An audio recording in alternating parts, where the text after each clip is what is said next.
राशि में एक ही घर में लालन पालन होते हुए भी, एक ही माँ के द्वारा संस्कार पाए हुए भी संतानों में जमीन आसमान का अंतर भी कभी कभी पाया गया है। महाराज श्री, जिज्ञासा का समाधान कीजिए। जुड़वा बच्चों की बात है।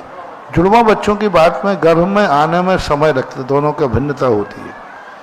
गर्भ में आए हुए जीव को एक साथ ही आए हुए ऐसा कोई नियम नहीं है।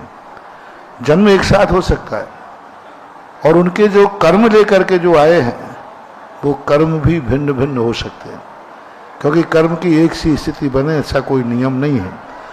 और दूसरी बात है कि यदि दोनों एक किस्मत लेके भी आए, एक नक्षत्र में जन्मे, लेकिन दोनों के उपादान भिन्न हो, एक व्यक्ति कहता मुझे पढ़ना ही नहीं, दूसरा कहता मैं पढ़ूंगा, तो अभी उसके पुरुषार्थ की कमी, किस्मत तो पढ़ने की है, पढ़े तो वो पास होगा, लेकिन उसने नियम लेगा मुझे पढ़ना ही नहीं। तो कुछ चीज वर्तमान के पुरुषार्थ से भी भाग्य बदल जाता है। मेरा तो कहना है कि निमित्त और पुरुषार्थों में इतनी ताकत होती है कि वे किस्मत की लकीरें बदल देते हैं, अच्छे और बुरे दोनों।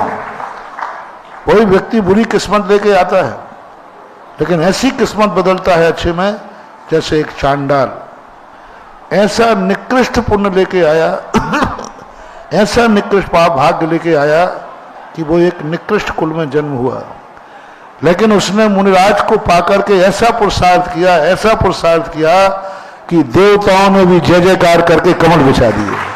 अब बोलिए, ये भाग्य था या पुरुषार्थ था? भाग्य तो उसका निम्न कुल में जन्म लिया, भाग्य तो उसने जान लिया कि हमारे सब तरफ से मेरे पाप कर्म का उदय। लेकिन मुनिराज का निमित्त पाकर के देखो, बड़े बड़े उच्च गोत्री श्रावकों को कमल की रचना नहीं हुई, देवताओं ने आके नहीं बचाया, और उस चांडाल ने ऐसा पुरुषार्थ किया, ऐसे अहिंसा व्रत का पालन किया कि देवताओं को आकर कमल बिछाकर जय जयकार कर दी। ये है किस्मत बदलने का कार्य। दो फूल सात फूले, किस्मत जुदा जुदा है, एक शीश पे चढ़ा है, एक धूल में पड़ा है। एक ही माँ के दो बैठे थे, कैकेयी के रावण और विभीषण। एक को राम ने गले लगा लिया और एक का गला उतार दिया, दोनों है। तो ये सब अलग अलग परिणतियां होती हैं। यदि सब कुछ एक साथ है तो उसके पुरुषार्थ की कमी के कारण से ऐसी भिन्नता हो जाती है।